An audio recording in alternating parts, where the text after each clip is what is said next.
few speakers here today to talk to you. And first, let us hear from our brother, Harjeet Singh from Cairn. Let us welcome Harjeet.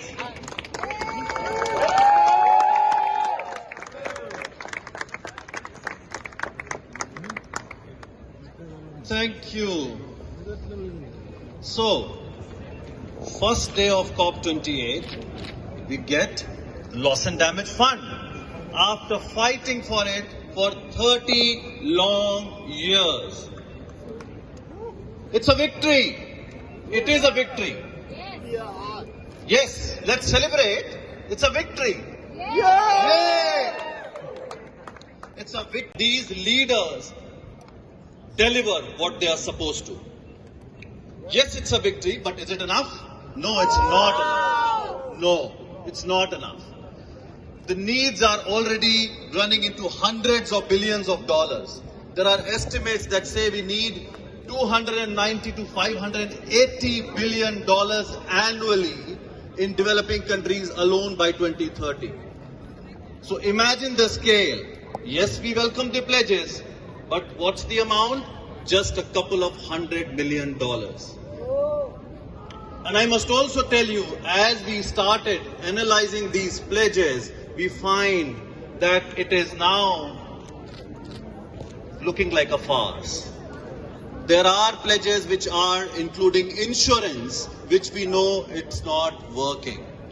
This is not a new and additional amount that we are getting. You understand, our demand was to put new and additional money. And imagine if it is not new and additional, what it is going to do. It is going to take away money from mitigation and adaptation, which is far, far more worse than putting money into loss and damage and showing the world that we are doing something. If we keep burning fossil fuels and don't support developing countries in just transition, if we don't provide adaptation finance, we are going to see more damage and losses in the next few years because we have taken money out of other parts of climate action. So this is a smoke screen that we are seeing now, because when we talk to them about reducing emissions and phasing out fossil fuels, they are not ready. So they have given us this fund, but they don't want to move away from fossil fuels, which is absolutely unacceptable. Remember, more fossil fuels equals more loss and damage. Let me repeat, more fossil fuels equals more loss and damage. So they have put some money, but they have welcomed fossil fuel lobbyists. You know how many are there? 2,400 and counting. 2,400 and counting. So you put some money of loss and damage to tell the world that we are trying to do something. No, you are trying to increase the problem by listening to the fossil fuel in the space. We will not allow that to happen.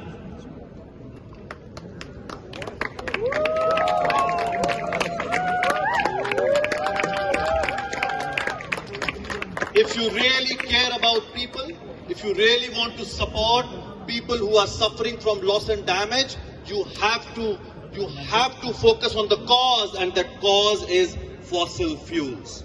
So we want action on all fronts. We want money for loss and damage, yes, because people are suffering because of your inaction over the last 30 years. You knew 50 years ago that fossil fuels are going to cause loss and damage, but you kept burning because you are addicted to fossil fuels. You are in bed with the fossil fuel industry. It's time to expose them. It's time to tell them that it's the beginning of the end of fossil fuel era. Let us call out those countries who are not letting us get a decision here on fossil fuel phase out in a just and equitable manner. Any country that sides with the fossil fuel industry is not our friend, is causing much more damage and is going to increase loss. Literally killing the water. They're literally killing the air. They're literally poisoning our mother, the earth that nurtures us. And we're not the only ones. It's all of us together in this right now. And this fund that they're promised and haven't come through with again is intolerable. We as civil society cannot accept this kind of treatment any longer, not only for the human race, but also for the rights of nature that we are all part of. If you ate, if you drank, if you breathe, you are not separate from nature. You are nature, and it's time for us as nature to protect ourselves, to erase that separation. Money can't heal us, but it is a start that once they make their promises, not only do they have to fulfill that promise, that we demand that they fill that promise of that basket being filled again. And it's not just for us, but what will we eat as a species someday?